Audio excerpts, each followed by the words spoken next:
આપી છેતરપિંડી આચરનાર ગઠિયાને ક્રાઇમ બ્રાન્ચની ટીમે 4 વર્ષે ઝડપી પાડ્યો।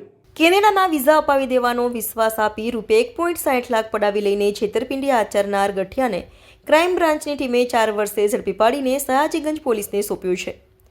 આ અંગે પ્રાપ્ત વિગતો મુજબ સયાજીગંજ પોલીસ સ્ટેશનમાં નોંધાયેલા ઠગાઈના ગુનામાં સંડોવાયેલો ઈસમ આકાશ હરિબીદરસિંહ ધિલોન રહે ગુરુ હરબંધ નિવાસ ગજાનંદ ચેમ્બર પાસે રબારીવાસ ફતેગંજ છેતરપિંડીના ગુનામાં પોલીસ ધરપકડથી બચવા માટે છેલ્લા 4 વર્ષથી નાસ્તો ફરતો હતો। આથી ક્રાઇમ બ્રાન્ચની ટીમે તુરંત જ ફતેગંજ ખાતે પહોંચી તપાસ કરતા આકાશ હરિબીદરસિંહ ધિલોન તેના મકાન પાસેથી મળી આવ્યો હતો, જેની તપાસ દરમિયાન આ શખ્સ વર્ષ 2021માં સયાજીગંજ પોલીસ મથકે વિશ્વાસઘાત અને ઠગાઈના ગુનામાં સંડોવાયેલ હોવાનું અને પોલીસ ધરપકડ ટાળવા નાસ્તો ફરતો હોવાનું જણાઈ આવ્યું હતું। આથી ક્રાઇમ બ્રાન્ચની ટીમે તેની ધરપકડ કરી વધુ કાર્યવાહી માટે સયાજીગંજ પોલીસ મથકને હવાલે કરવામાં આવ્યો।